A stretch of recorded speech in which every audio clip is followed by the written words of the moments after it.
Hey there everybody, this is Robin with Creative2xmom. Today I'm just going to share with you all the books that I read in October, as well as a bunch of books that we read in our homeschool.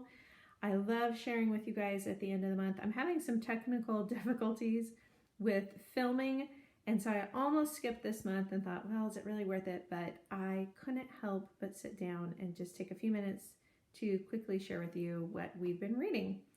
So I will try to break it up. I think I'm going to share what I'm reading first, and I have some things on the computer because they were ebooks, and then I will share with you what we're reading as a family and some of the bigger books that we read in our homeschool. I'm not going to include picture books because that would be a really long video. But what I am reading this month, I started with Technologic by Lee Benz. I've really been on reading a lot of books about protecting your kids as far as technological addiction, and this one happened to be recommended, popped up on my Amazon, so I thought I would check it out. This honestly covered a lot of the statistics that I hadn't seen before. A lot of the stuff that I've read has been very practical, and this is practical as well. It struck a good balance, I felt like, between shutting your kids off from the world, but also she gets really, really honest about some of the dangers of technology addiction and goes into, okay, these are some of the steps that you can take to prevent this with your children. Really good one. I wasn't sure if I was going to get a whole lot out of it because I have read so much on this topic, but I would say if your library's got it, this might even be a really good place if you're just kind of like, I don't know, is it really that bad? Is this something I should really be aware of? I would suggest this title is a really good place to start looking into some of the dangers. The next one was a really simple, quick, I think I read this one in about 5 days, Bee and the New Deal Horse. I saw this pop up on somebody else's YouTube, and I cannot remember who it was now, and they suggested it for sort of the modern age, and I was thinking about including it in my Story of the World study next year for my 8th grader, so I wanted to read it myself, see if it would be something he'd be interested in.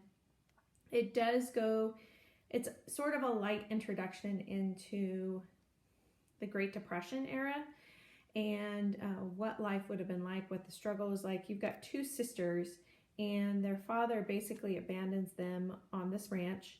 He tells them to go meet the lady there. She is the mother of their mother's college roommate or roommate of some sort. And he is reassured them that she will take them in. So he leaves one night, and these girls have to approach this woman about being taken in, knowing that nobody has any money for extra mouths to feed at that point. Nobody is really taking anyone in, so these girls are sort of at her mercy. And it's both the older daughter, Bee, and this woman and how they form this unlikely relationship to actually help both of them survive, and this horse brings them together. I'm going to definitely include this next year, even though the main character is a girl. I think that he will enjoy it as well, and I thought it was a good, gentle look at that time period. Let's talk some ebooks, okay? So I've pulled up tabs of some of the things that we read.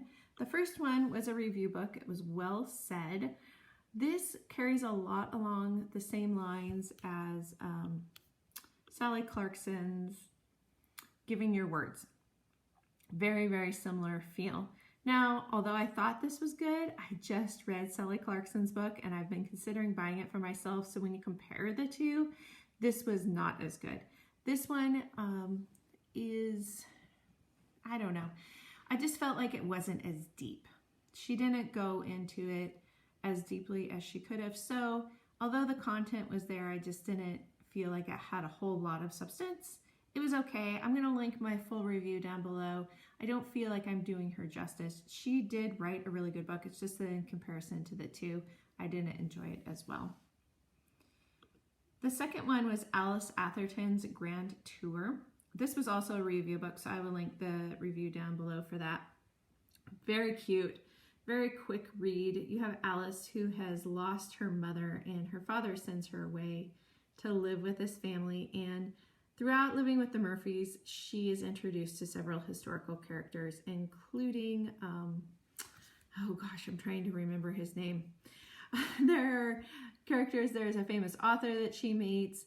There are famous artists that she meets. She learns about the ballet. So it's all her adventures of the summer abroad and how she learns to deal with her mother's death through meeting this Murphy family. Cute. I gave it to my 7th grader. He read it in just a couple of hours. So it's not a real hard read, not real challenging, but a cute little story of a girl overcoming her grief. I also read this month, this was a personal read. This was The Twaddle-Free Education, and it is also a very quick read as well. But coming back to it, it's one of those that I thought, even though it was fast, the chapters are very, very short. It had a lot of good, just straight to the point, applicable ideas that would be very easy to implement. Whether or not you're using a Charlotte Mason philosophy, I only kind of play with Charlotte Mason a little bit, but there was a lot from this book that I was able to glean and introduce into our homeschool. And the last one's a little bit of a cheater. We've been reading The Insect Folk ever since the end of August. This has been part of our nature study in our homeschool. This is recommended on Ambleside Online, I think, for grade 1. And so I wasn't sure. And it is written a little bit in that style. The teacher is having a conversation with her students. And so the questions that they ask are a little simplistic and you've got a lot of dialogue. But the information that you get out of this was amazing. So much in this book that I didn't know about as far as insects go. And so even if you have an older student, I edited a little bit because I did this as a read aloud.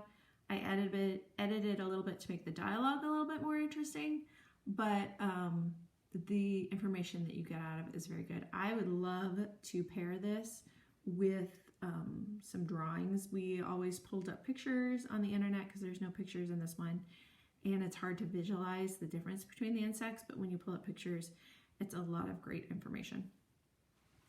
Speaking of books that we read in our homeschool, we'll talk about these as well. We are working our way through the Little House series. Oops, got really dark over here. And I have been interspersing them with our historical reads for this month because we are in Story of the World Volume 2. But we have been reading through them a lot quicker than I thought. So we didn't have as many historical reads to alternate with, and so we just jumped into the next 2 in the series. We have On the Banks of Plum Creek and By the Shores of Silver Lake. We read both of those in the month of October. I am loving this series. I'm loving going through this one, especially because my son is so engaged with them.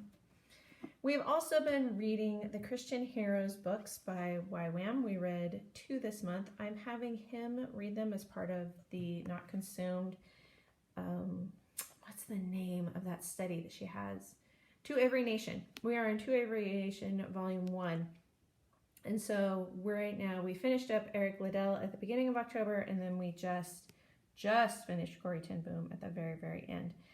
So I've been reading about a week ahead of him so that we can discuss them and talk about them as well. This is a really great series. I would say for anyone who wants to know more about these figures from history, even as an adult, I'm learning so much, and they're an easy read. They're probably written about a 6th grade level.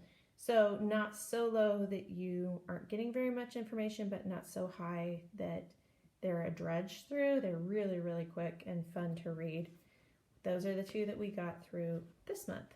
So thinking about November, I have already picked up, let me grab it.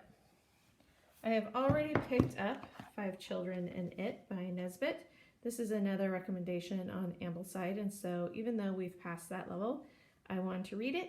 I'm also reading Jenny Yurch's new book, Until the Streetlights Come On, which is her new nature book that she is going to be putting out in December. Actually, November. That's coming out in November, so I need to get that read and get my review written. Leave me a comment down below and let me know what you're reading. I hope this gives you some good ideas of what to read with your kiddos, just for reference. I have a 7th grader and 10th grader, and mostly I do my read alouds with my 7th grader, although I think my 10th grader is going to join us for some Christmas fun. I hope you guys enjoyed this one, and we'll see you next time. Bye, guys.